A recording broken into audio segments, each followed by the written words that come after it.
Are you a thoughtful leader? Maybe you are. Maybe you think you are. Let's find out. I'm Mindy Gibbins-Klein. I'm author of The Thoughtful Leader and host of the Thoughtful Leader podcast. Thoughtful leadership is all about thought leadership that goes above and beyond. Thought leadership that is truly new and original, exciting, disruptive, maybe even groundbreaking. Because let's face it, we need to raise the bar. My guests and I are absolutely obsessed with finding truly original thought leadership, and I'm going to bring you so many exciting ideas and opportunities, things for you to think about, and chances for you to push your thinking that you'll be very glad you tuned in. So thanks so much for checking out Thoughtful Leadership and the Thoughtful Leader podcast. I look forward to connecting with you very, very soon. Are you going through any big changes? That's a trick question, of course, because when are we not going through change? I suppose sometimes there's a period of stability and not much is changing, but really everything is always changing. That's the only constant, right? To be a thoughtful leader during times of extreme change, it's my opinion that that's when thoughtful leaders thrive. That's when thoughtful leaders can really show up. I know you may be frustrated with some big changes going on in the world or in your business or your life or all three. And really, if you begin to think about it as an opportunity to show up, to shine and to thrive and to help others and to leave your legacy, all of a sudden it becomes a lot more empowering. I know this is difficult sometimes when you feel that you're not in control at all. And big changes kind of on the macro scale, changes in the world, society, the climate, the economy, you may not feel that you're in control at all. I'm here to remind you that there probably are still a lot of things you can control. And the most important one is your thoughtful leadership. Of course, I'm going to say that. The thoughtful leader never stops being thoughtful. Okay, that's not exactly true. They may forget to be thoughtful at times, but it's always there. Once you make thoughtful leadership a habit, it's always there. I don't know what you know about habits. I have studied a lot of psychology, and when the topic of habits comes up, usually it says 21 days, 30 days, 90 days, 6 months, and you can embed a habit.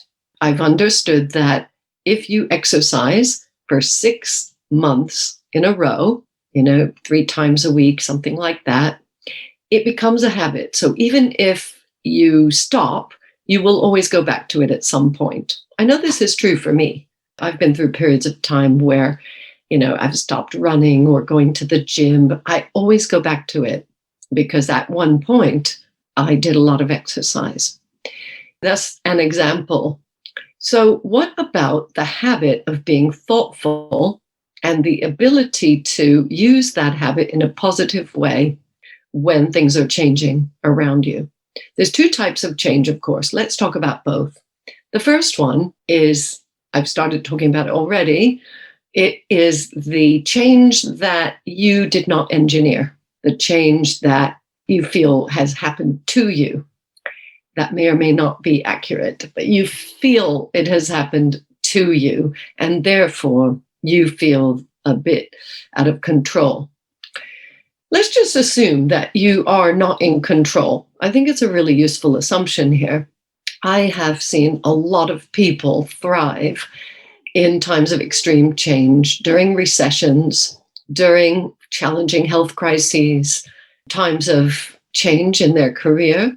For example, I myself had 3 redundancies.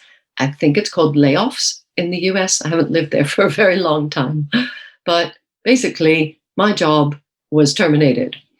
And all 3 times, it was not my decision. I saw it happening. Well, 2 of the 3 times I saw it coming.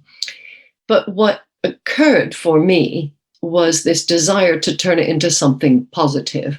I know that's not always possible, or not straight away, but I was very lucky because I had a lot of positive mental attitude training.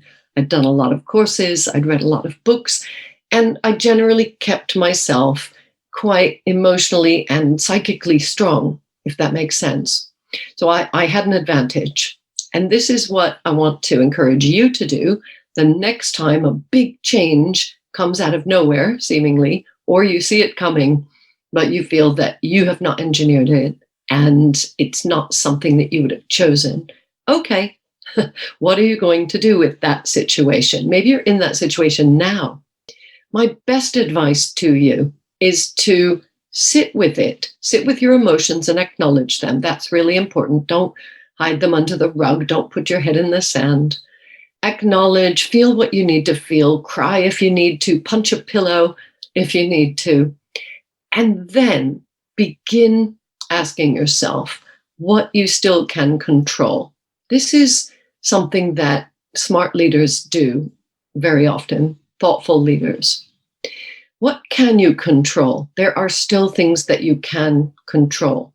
During one of my redundancies, for example, I really had no idea what I was going to be doing next because I had a whole plan and it was all mapped out, and then all of a sudden it was gone. And I remember having lunch with a friend of mine, and he said, "Oh, you look like you've lost a bit of weight." And I had been dieting, or whatever you want to call it, just, that it was an observation of his. And I said to him, well, a lot of things are happening outside of my control. And I decided that one of the things I could control was what I put in my mouth. This was a big deal for me, by the way, because I have done a lot of comfort eating over the years. But something in me decided to go the other way and go more towards nutritious and healthful eating. So that's what I had done at that time. We're going back years and years ago. And I remember that because as I said it, I kind of sat up a bit straighter and I felt the empowered feeling of having chosen how to respond to that situation. You may not feel strong enough to do something like that, but what if you could? What if you could feel strong enough? What if you could feel strong and empowered right now? What would it take for you to feel strong and empowered right now to be more thoughtful about the changes going on in your life, in your community, in your country, in the world, in the universe? I don't have the answer, by the way. I just like posing these questions, and hopefully they are food for thought. Let's get off the food theme, because there are a lot of other areas where you can choose to be empowered and choose how you see a change and deal with it. Think about something that's going on for you right now where you feel a little bit lost, like you haven't chosen this situation. It could be anything. Just have one change, one kind of uncertain situation in your mind. Have you got it? Are you thinking about something specific? I hope so. Now, do sit up straighter. Do put a smile on your face. Do take a really, really deep breath with your mouth open. Try it right now. Yes, let it go as well. And keep smiling, because you just did something. You just chose to do something positive. If you played along, if you're sitting there frowning and not wanting to do my little exercise, I'm going to give you another chance right now. Okay? Right? This is your second chance. Ready? You're going to sit up straight, put a smile on your face, and take a really deep breath through your mouth. Okay, here we go. 1, 2, 3. Okay, now, what are you going to do with that breath? I don't know. But now that you have more oxygen flowing to your brain, it's very possible that you will be able to think more clearly And of course, if you need a few more breaths, you can do that right now, or maybe when we finish this episode. I always keep my solo episodes a bit shorter because it's just me talking and I don't need to take up all the time. Less is more, remember? Sometimes, except when more is more. All right, so now the thoughtful leader approach to change usually requires some paper and a pen. I know you might feel like typing notes, putting something into your phone or whatever, dictating it. If you can, get a piece of paper, unless you're driving, in which case do this later. Get the paper and the pen. Get colored pens. Do your thinking kinesthetically. If you're auditory, like me, you can talk to yourself out loud while you're thinking, and then use the pen and paper. And as you're looking at what you've written, you've got many of the senses going on. You've got the visual, the auditory, and the kinesthetic. This really, really helps to bring in different modalities, different senses. If you use pens that smell nice, or the really strong ones, then you've got olfactory going on as well. I wouldn't recommend licking the paper, though, for the gustatory. Up to you, though. All right, I digress. Oh, I do have fun with my thinking exercises. Sketch out on that paper whatever comes to you.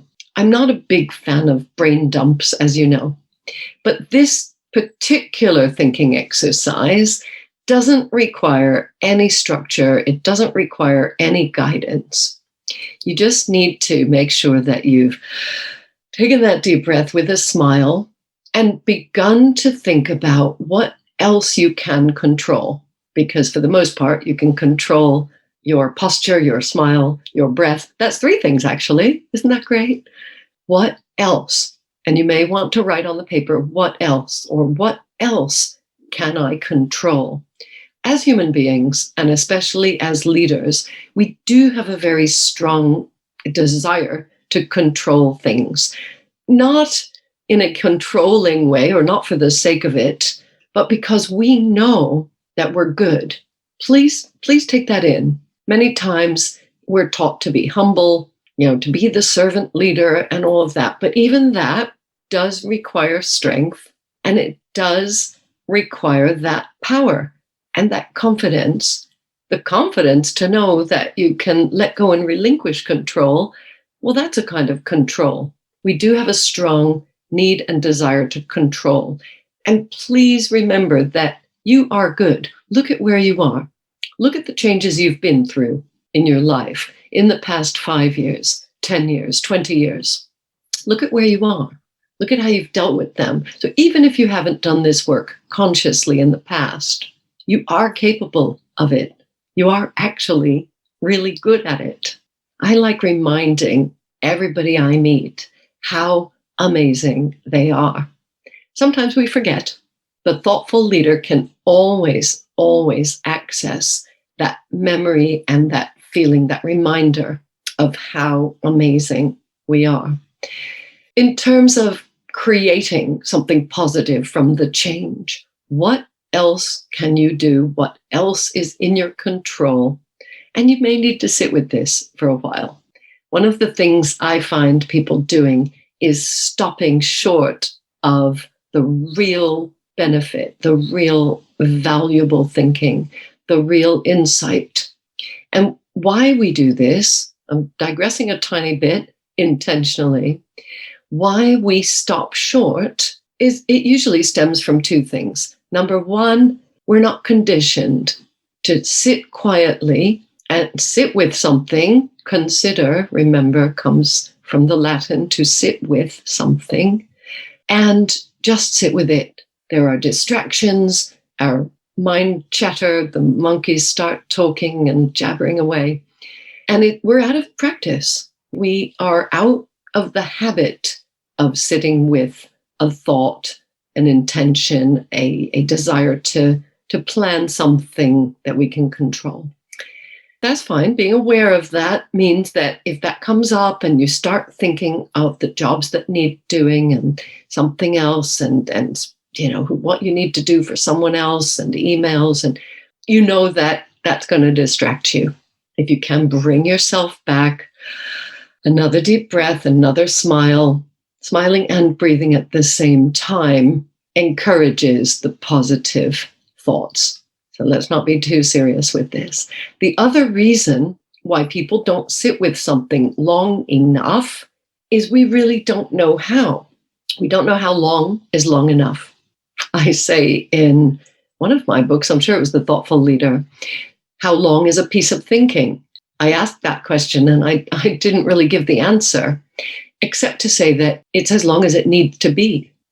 But we don't know how to do that. We're not conditioned to do it. We're not, we're not practiced. It's not a habit. And we kind of need to up our skill level. The great news is the more you do this, like with anything, the better you'll get. So please consider having the paper, having the pens, colored pens, smelly pens, having quiet time, putting that smile on your face, and doing this work intentionally. So what happened in my case, after I patted myself on the back, about choosing my nutrition thoughtfully, going back to my friend and his observation, we then began to chat about what else I could control. And in this case, we were having lunch, and a healthful lunch, of course. And I didn't have the paper and the pens in front of me, but we had a chat about it and explored different ideas. And I did have ideas, as it turned out. I then did some planning on paper when I got back to the house. And that is something that you can control as well. So I just wanted to share those thoughts with you because it's been so helpful for me to just bring myself back to that state when I feel out of control because things are changing. I really need to work hard to access that feeling that actually, yes, I am in control of quite a lot of things. I just need to remember, and I need to work with them, and I need to sit quietly and consider and draw them out. And it may take longer than I thought it would. And it may, who knows, it may result in a thought or an idea that I had not thought of previously. Hopefully it will. Let me just very quickly finish with the changes that you have engineered. So these are things that you have created, and maybe it's a big change, a big life change, like getting divorced or getting married or getting remarried or changing your career or moving house or moving to another country or deciding to have kids. All of those, by the way, I have done. And every time I've created that, and it still can create the uncertainty as to exactly how or if it's going to work out. Every day we have things that we've chosen to do, but we cannot completely control the outcome. The good news is, if you remind yourself that you were the one who wanted this change, you were empowered to create the plan, to put that into motion, you can then do the same kind of exercise. What else can you do? What else can you control? And I hope you remember this exercise of sitting up straight, smiling, breathing, and allowing that oxygen into your brain so that you can create the space to be thoughtful, to come up with your best ideas. As a thoughtful leader, you have plenty of ideas. Perhaps you haven't been accessing them, that's all. So whatever changes are happening in your life, I really hope that you feel empowered to create something great from them. Whether these changes were of your making or not, you choose, you decide, and you create the outcome. I will see you again very soon. Please subscribe to this channel if you like this episode. Please connect with me on social media. There's a lot more where this came from. And please share with me your stories of empowering yourself and others through taking a change and creating something positive with it. I wish you the best of luck and speak to you very soon. I hope you've enjoyed this episode of The Thoughtful Leader, and I hope it's inspired you to be more thoughtful as a leader in your business. please consider subscribing and leaving a review. An important question for you. Do you want to create a culture of thought leadership in your organization? My best-selling book, The Thoughtful Leader, is available now on Amazon and many other sites in paperback, ebook, and audiobook formats. Please visit www.mindygk.com for more great content. That's www.mindygk.com. Speak to you again soon.